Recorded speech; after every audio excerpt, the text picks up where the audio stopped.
গত দুদিনে খবরের শিরোনামে নদিয়ার মাছদিয়া বিএসএফের বিশেষ অভিযানে 4টি বাংকার উদ্ধার।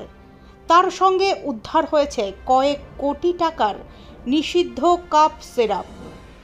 বিএসএফ সূত্রে খবর, 32 নম্বর ব্যাটালিয়নের বিএসএফের আধিকারিকরা বিশেষ অভিযান চালিয়ে 4টি বাংকার উদ্ধার করে এবং সেখান থেকে 62,200টি নিষিদ্ধ কাশির সিরাপ উদ্ধার করে, যার বাজার মূল্য আনুমানিক 1,40,58,444 টাকা। বিএসএফ সূত্রে খবর, এই কাপ সিরাপগুলি বাংলাদেশে পাচারের জন্যই মজুত করা হয়েছিল। যদিও কে বা কারা এই বাংকারগুলি তৈরি করেছেন, কারা এই ফেন্সিডিল পাচারের সঙ্গে যুক্ত, সমস্তটাই তদন্ত করছে বিএসএফ। তবে এলাকাবাসী এই ঘটনায় এখনও রীতিমতো আতঙ্কিত। পুলিশ প্রশাসনের নাকের ডগায় এই কাজ কিভাবে হলো তা নিয়ে উঠছে একাধিক প্রশ্ন। আমি দেখতে আসলাম, জাস্ট কালকে শুনেছি, কিন্তু কালকে অত গুরুত্ব দেইনি। কিন্তু আজকে বাড়ি যাওয়ার সময় আমি দেখছি, একজনের সঙ্গে দেখা করতে গেছিলাম, তা আমি শুনছি লোকজন আসা যাওয়া করছে। আমি দেখে আসি কি হচ্ছে এখানে প্রোগ্রামটা। দেখতে এসে যে এরকম জিনিস, এটা স্বপ্নেও ভাবিনি।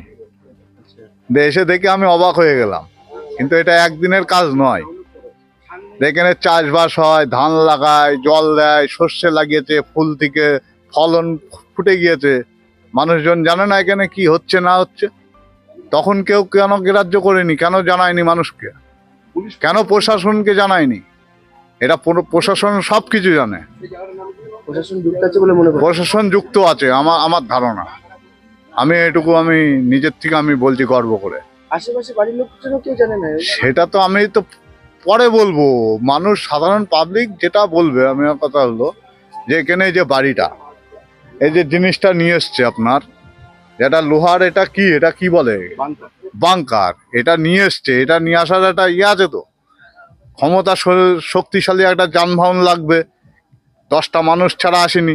মানুষের কথাবার্তা বলেছে, মানুষ কথাবার্তা জানে, আওয়াজ হচ্ছে, বিড়ি খাচ্ছে, সিগারেট খাচ্ছে, মদ খাচ্ছে, যাই হোক, নিশা ভান ছাড়া তো এসব হবে না। কিন্তু আমার এটা খুব খারাপ লাগছে যে আমার এলাকায় এটা, এলাকার লোক যুক্ত আছে কিনা বলতে পারবো না। তো যার জমির ওপর দিয়ে আসা যাওয়া যাতায়াত, মানুষ জানে না। এই একটা ঘর হয়েছে, ঘর জানে। আমি কোনো নাম জানি না। ঠিক আছে, কি মনে করছেন এই যে আজকে ফেন্সিডিল উদ্ধার, আজকে ফেন্সিডিল হয়েছে, কালকে অগ্নিআস্ত্র উদ্ধার হতো না, আর কোনো কথা নেই। এটা তো 2 নম্বরই ব্যবসা, এটা তো সাদা ব্যবসা না।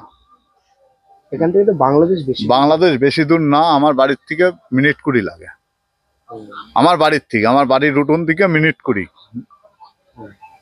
বাইসাইকেলে আর কি। মোটরসাইকেলের দূর থেকে 3 মিনিট। আপনার নাম? আমার নাম সুদীপ বিশ্বাস, টুঙ্গিতে বাড়ি।